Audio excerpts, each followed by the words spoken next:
विमल बहुत परेशान था। उसे समझ में नहीं आ रहा था कि वो इस परिस्थिति से कैसे निपटे। वो अपनी माँ को बहुत चाहता था, किंतु उसकी पत्नी और उसके बच्चे उसकी माँ से दूर भागते थे, क्योंकि उसकी माँ की एक आँख नहीं थी, साथ ही उसकी कमर भी 90 अंश पर झुकी थी। वैसे वह अपना काम सब खुद कर लेती है, किंतु फिर भी वो उसके पत्नी और बच्चों के लिए हमेशा खटकती है।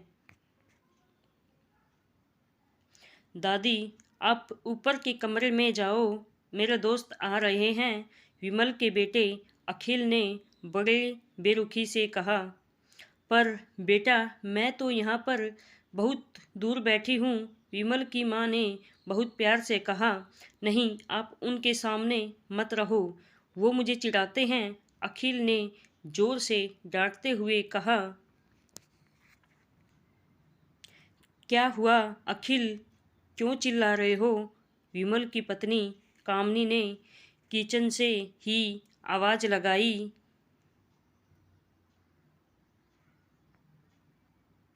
देखो न माँ, ये दादी यही ड्राइंग रूम में बैठी हैं और मेरे दोस्त आ रहे हैं, अखिल ने शिकायत भरे लहजे में कहा। माँ जी, आप ऊपर चली जाओ, क्यों हम लोगों को लजवाती हो? कामनी ने बेटे का पक्ष लेते हुए कहा। बेचारी सरस्वती चुपचाप उठकर जीने के सहारे ऊपर जाने लगी। कमर झुकी होने के कारण उन्हें ऊपर चढ़ने में बहुत परेशानी हो रही थी, किंतु वो पूरी ताकत से ऊपर के एक अकेले कोने वाले कमरे में जाकर बैठ गई। विमल बाजू के कमरे में सब सुन रहा था। उसे कष्ट हो रहा था कि उसकी माँ को अपमानित होना पड़ रहा है, किंतु वो असहाय था। अगर वो कुछ कहता तो पत्नी और उसके बच्चे उसका विरोध करने लगते। दूसरे उनके तर्क भी सही लगते हैं, चूंकि वो एक प्रशासनिक अधिकारी था।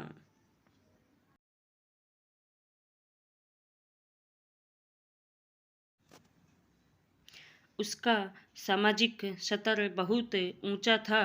उसकी ससुराल भी एक ऊंच घराने में थी, अतः वह चुपचाप इस तरह हर दिन अपनी माँ को अपमानित होते देखता रहता था।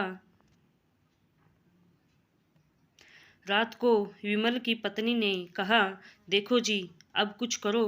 कल कलेक्टर साहब की पत्नी आई थी, माँ जी अपनी देसी धुन धारा में उनसे मिली। मुझे बहुत शर्म आ रही थी बताते हुए कि ये मेरी सास है।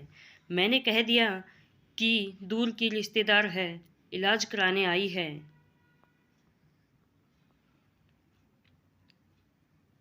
विमल को रोना आ गया, किंतु फिर भी वह चुप रहा। उसे समझ में नहीं आ रहा था कि वो क्या करे।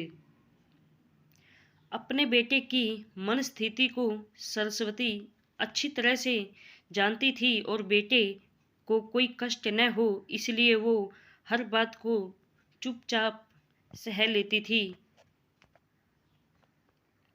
विमल बहुत उदास रहने लगा। एक तरफ परिवार और सामाजिक स्तर पर जीने की प्रतिबद्धता थी, तो दूसरी ओर माँ।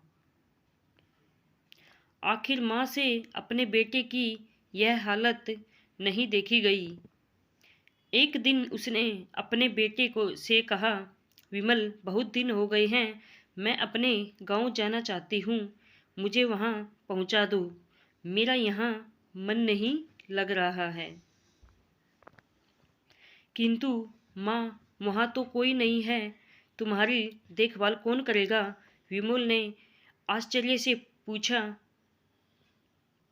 अरे, सब गांव वाले तो हैं, और वो तुम्हारे मामा जी तो उसी गांव में रहते हैं, और फिर हम सारी व्यवस्थाएं कर आएंगे ना। कामनी को तो जैसे मन की मुराद मिल गई हो। हाँ बेटा, बहुत सही कह रही है, सरस्वती ने लंबी सांस लेते हुए कहा।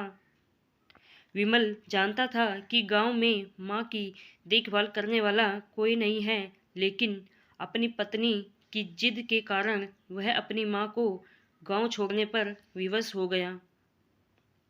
माँ को गांव छोड़कर आते वक्त उसे रोना आ रहा था तथा अपनी बेबसी पर गुस्सा भी आ रहा था, किंतु परिवार, पत्नी और समाज ने उसके इन मनोभावों को दबा दिया और वो सुकून सा महसूस करने लगा। कुछ दिनों के बाद उसके चाचा, जो अमेरिका में रहते थे, आने वाले थे। जब विमल बहुत छोटा था, उसके पिता जीवित थे, तब वो भारत आए थे और उसके बाद वो अब भारत आने वाले थे। पूरा परिवार और आस पड़ोस बहुत उत्साहित था। अमेरिका से विमल के डॉक्टर चाचा आ रहे थे। डॉक्टर रमेश ने जैसे ही घर में कदम रखा, सबने मिलकर बहुत उत्साह से उनका स्वागत किया। क्यों विमल, भाभी नहीं दिख रही, कहाँ है? डॉक्टर रमेश ने उत्सुकता पूर्वक पूछा। जी, वो गांव में रहती है, यहाँ उनका मन नहीं लगा, कामनी ने स्पष्ट लहजे में उत्तर दिया। डॉक्टर रमेश ने विमल की ओर देखा तो विमल ने अपनी आंखें झुका ली। डॉक्टर रमेश सब समझ गए, बोले, कल हम भाभी से मिलने गांव चलेंगे सब लोग। दूसरे दिन सभी लोग गांव के घर में पहुंचे। देखा कि सरस्वती को बहुत तेज बुखार है और वो पलंग पर ऐसाए पड़ी है। डॉक्टर रमेश ने दौड़कर सरस्वती के पास गए और उनके पैर छूकर रोने लगे। सरस्वती की ये हालत उनकी कल्पना से परे थी। वाह बेटा विमल, तूने तो नाम उजागर कर दिया। अपनी माँ की ये हालत देखकर तुझे तो शर्म भी नहीं आ रही होगी। डॉक्टर रमेश ने विमल को लगभग डांटते हुए कहा। नहीं देवर जी, विमल का कोई दोष नहीं है, मैं खुद गांव आई थी। सरस्वती ने अपने बेटे को बचाव किया। मुझे सब पता चल गया है भाभी, अब चुप रहो। क्यों बहू, तुम्हें अपनी सास की कुरपता पसंद नहीं है? समाज में तुम्हें नीचा देखना पड़ता है ना? डॉक्टर रमेश ने कामनी की ओर व्यंग्य से देखा। कामनी निरुत्तर होकर विमल को देखने लगी। आज तुम जिस सामाजिक स्तर पर हो, इन्हीं के संघर्षों की देन है। और बेटा विमल, तुम्हें शायद मालूम नहीं है कि बचपन में जब तुम 1 साल के थे, तब छत से नीचे गिरने के कारण तुम्हारी एक आंख फूट गई थी और तुम्हारी रीढ़ की हड्डी में भी समस्या थी। तब तुम्हारी इस कुरूप माँ ने अपनी एक आंख और अपना बोन मेरो तुम्हें देकर इतना सुंदर स्वरूप दिया था।